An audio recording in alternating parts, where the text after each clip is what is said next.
one of our emails about whatever, when we were getting bought, sold, or whatever.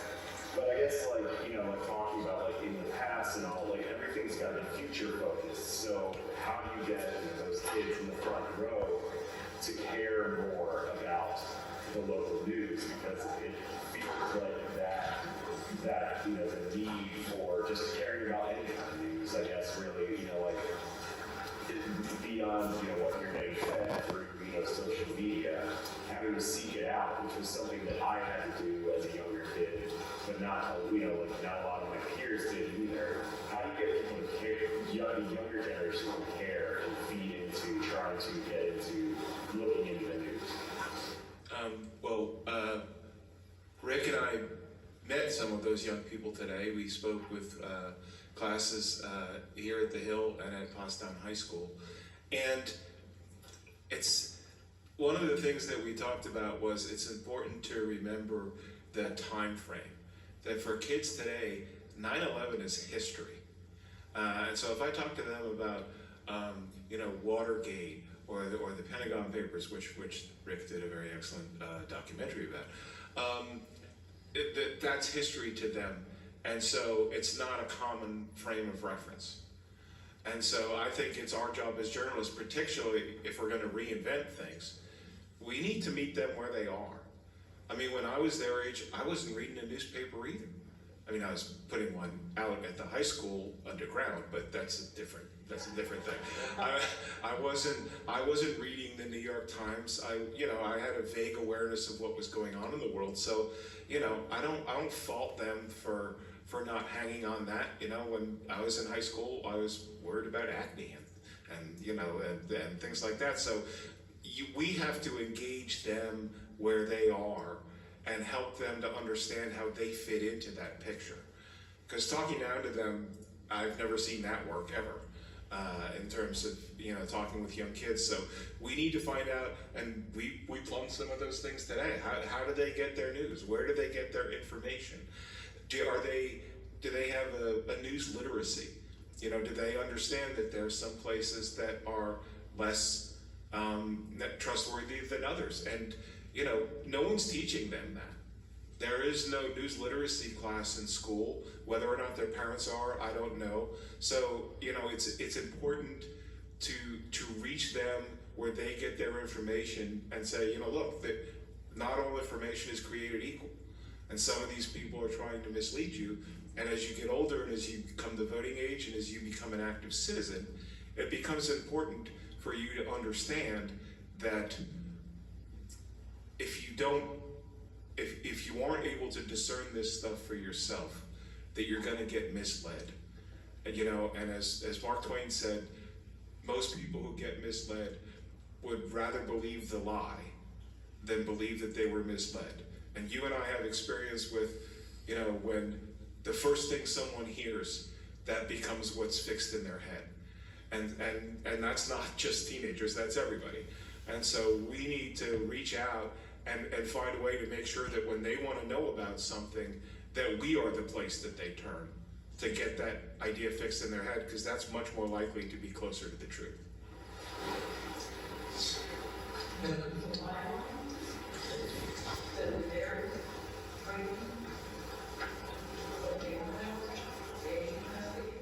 Sure, but that's like Kathy Yeagle, everybody. Repeat what you said. She wanted to know if the kids can get a byline and write about what they're interested in, and my answer is absolutely. And some of them are doing that at the Hill newspaper, and I think, and what Julie was talking about, the site that she started in California, is all about kids. And it's all about them doing their own reporting and them reporting on the things that are interesting to them. That's how you get them interested in things that they might otherwise not know. I have a theory.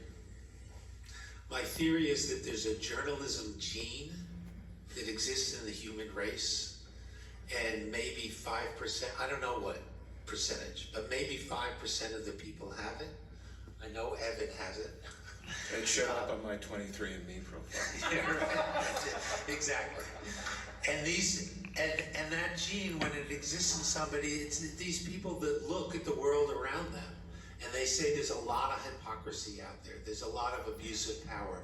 There are things that aren't right. And I'm not going to let that go by.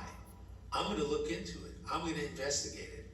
So yes, the amount of journalism paid jobs has decreased by about 50% in the last 20 years.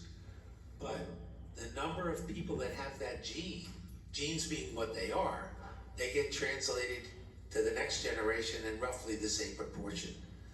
So one of the hopes that I have, because I see it in my travels, is there are people in this generation of college kids, this generation of high school kids, that have that gene, that already are doing the digging, whether it's about their own community or their own school, but about injustice and inequalities of power.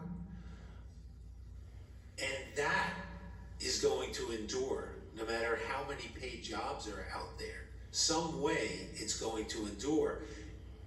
And what's more, probably those people that have it in Gen Z and what the next, I don't know what the next letter is, but the next cohort that comes up, those are the people that are going to really figure out this journalism crisis and the solutions to it. And they're not going to let go.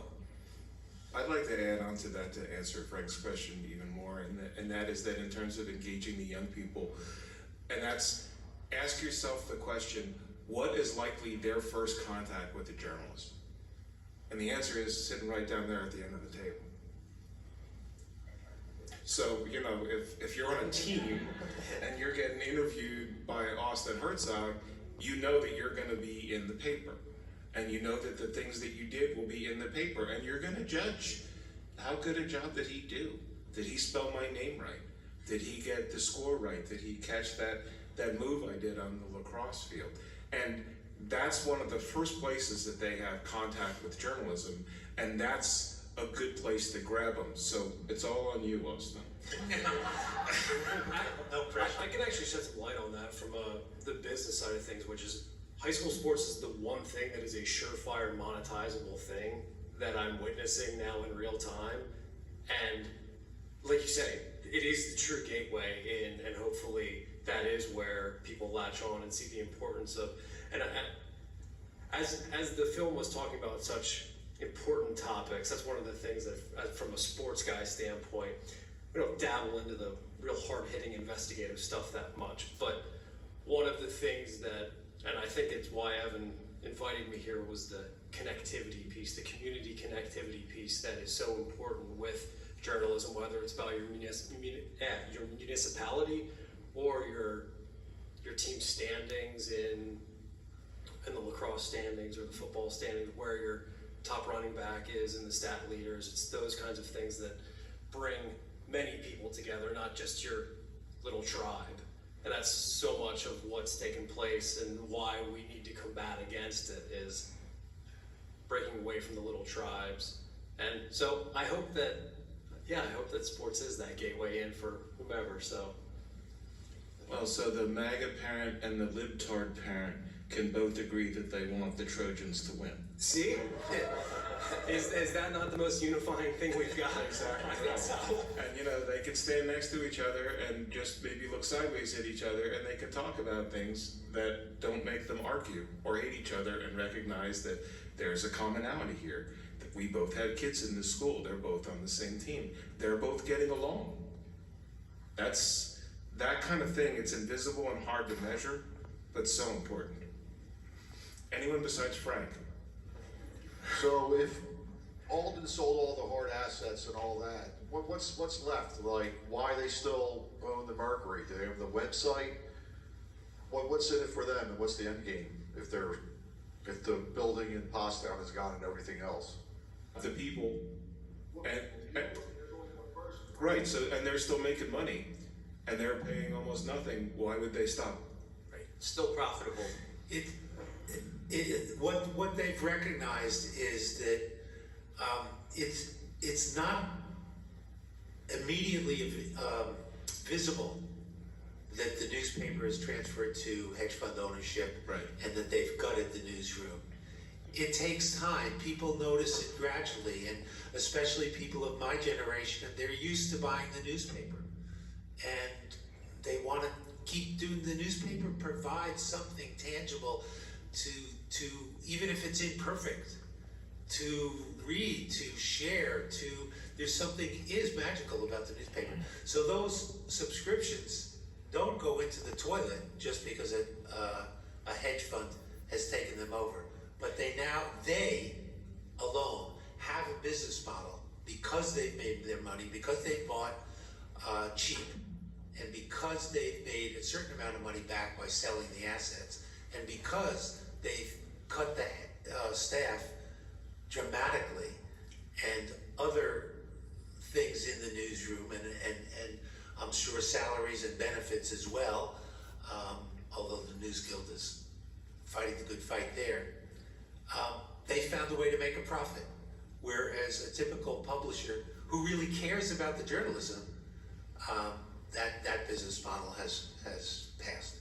To give you a quick example on how horrible Alden is, that sadly didn't make it into the movie, when they sold the Pottstown Mercury building, after we complained because there was a hole in the roof for probably about a year, the building was filled with mildew and mold. Bathrooms didn't work, toilets were overflowing, there was no hot water. These two gentlemen worked in those conditions, and then the building was sold to a local investor who was going to turn it into a boutique hotel and a whiskey bar. Shortly after she purchased it, she called me one day. I didn't know who she was, and she said, "I think you need to come up here. We just found filing cabinets with all the former employees' personnel information, credit card numbers, social security numbers, driver's license. They just left everything behind. They didn't even worry about cleaning out or taking care of their employees' privacy." And that just shows how horrible they are. That really, what you saw in the movie was part of it, but to see the conditions that these two gentlemen had to work under, that we had to actually go to the Board of Health to complain, just sums up how horrible they are. And speaking on sports real quick, I wish we could have mentioned that Heath Freeman, when he played at Duke University as the place kicker, went 0-11 in his senior year, I believe. Never won a game. I'll come to that. I don't know what to ask after that. My question is, what do you do about vulture capitalism, and how do you try to insulate or protect the independent free press from this? You can work as hard as you possibly can in one room or 20 rooms, but you still have to deal with this presence of vulture capitalism, and you can see it in healthcare as well. Yeah, that's a bunch of hospitals. What efforts, if any, people can make and bring to the attention of public officials and whatever to work on that. Well, that's a great question. The short clip towards the end of the movie of the Stop Wall Street Looting Act, introduced by Elizabeth Warren, was a way to address the way that hedge funds are kind of allowed to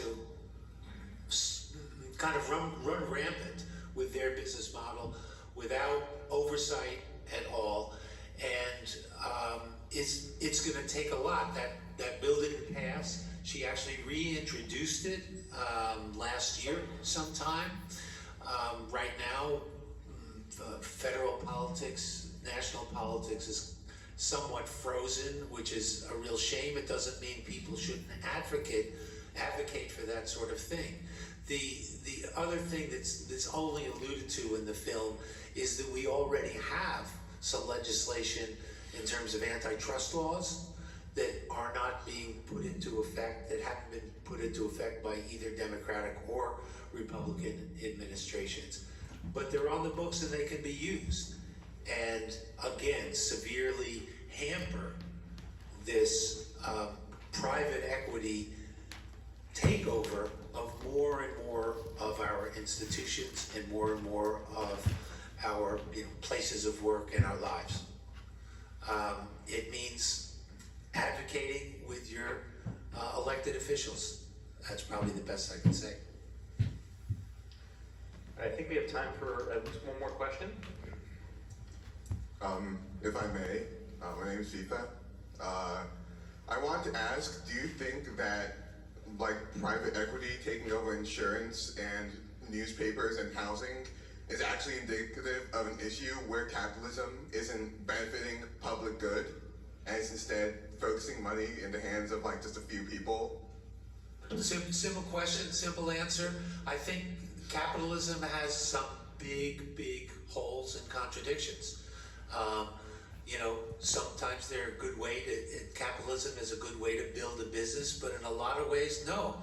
It is increasingly showing that it's not about the public good. What is the public good? It's about what can line wealthy people's pockets. Capitalism can be changed, altered, modified. Again, it's going to take people. And especially in this moment of time, this is a time for people to rise up and make demands and make some major changes in the way our country is run. Let's let Larry ask a question. I heard. Great question. Larry, you had a question?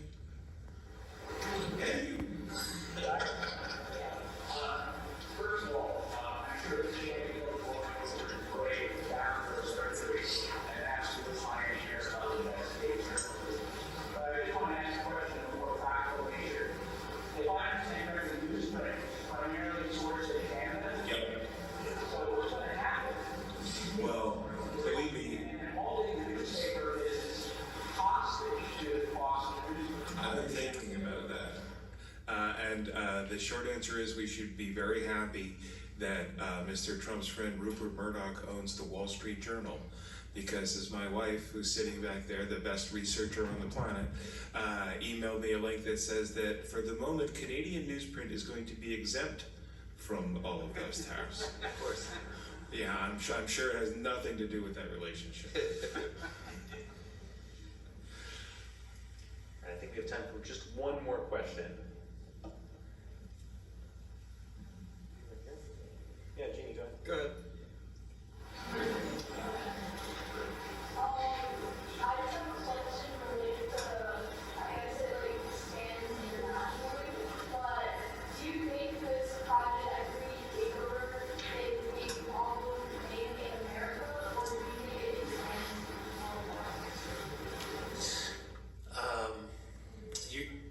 Okay, this is private equity, this domination, increasingly domination of private equity, is that just an American thing, or is that true in other countries and overseas?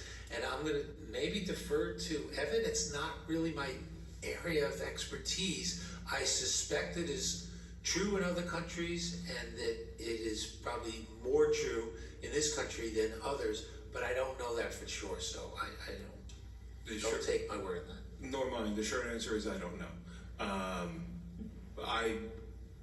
My suspicion is that the European countries are a little more stringent with rampant capitalism than the U.S. And I don't even know if private equity exists outside of the U.S. So I can't answer that question with any accuracy. Sorry. But it is a terrific question, and I'm going to be doing some homework on that. All right, well, thank you so much for coming out tonight, folks. Thank you.